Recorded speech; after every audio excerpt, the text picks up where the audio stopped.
Hello പ്രിയപ്പെട്ടവരെ, Tamil Malayalam cinema ആരാധകർക്ക് ഒരുപോലെ പ്രിയപ്പെട്ട താരമാണ് അജിത് കുമാർ. താരത്തിൻ്റെതായി അടുത്തിടെ പുറത്തിറങ്ങിയ ചിത്രമാണ് ഗുഡ് ബാഡ് അഗ്ലി. ചിത്രം ആരാധകർക്കിടയിൽ ഒരുപാട് ശ്രദ്ധിക്കപ്പെട്ടിരുന്നു. ഇപ്പോൾ വരുന്ന പുതിയ റിപ്പോർട്ടുകൾ അനുസരിച്ച് അജിത് കുമാറും KGF സംവിധായകനായ പ്രശാന്ത് നീലും തമ്മിൽ പുതിയ സിനിമയെക്കുറിച്ച് ചർച്ചകൾ ഉണ്ടായി എന്നതാണ്.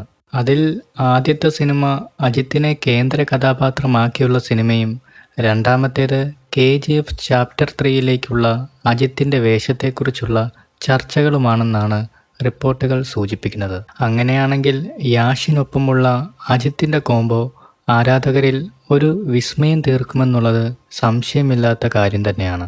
കൂടാതെ രവി ബസൂറിൻ്റെ BGMഉം ഈ രണ്ട് താരങ്ങളോട് ചേർന്നാൽ അതൊരു വമ്പൻ ആരാധക ട്രീറ്റ് തന്നെയായിരിക്കും സമ്മാനിക്കുക. അജിത്തിൻ്റെ KGF യൂണിവേഴ്സിലേക്കുള്ള കടന്നുവരവ് ഒരുപാട് തമിഴ് ആരാധകരെയും KGF എന്ന സിനിമയിലേക്ക് ആകർഷിക്കുമെന്നുള്ളത് സംശയമില്ലാത്ത കാര്യം തന്നെയാണ്. എന്തായാലും അജിത്തിൻ്റെ പുതിയ സിനിമയെക്കുറിച്ചുള്ള അപ്ഡേറ്റിനായി നമുക്ക് കാത്തിരിക്കാം. ഇതിനെക്കുറിച്ചുള്ള നിങ്ങളുടെ അഭിപ്രായം ഉറപ്പായും കമൻറ്റായി രേഖപ്പെടുത്തുക. കൂടുതൽ സിനിമാ കായിക വിശേഷങ്ങൾക്കായി നമ്മുടെ ചാനൽ സബ്സ്ക്രൈബ് ചെയ്യുക. Thank you.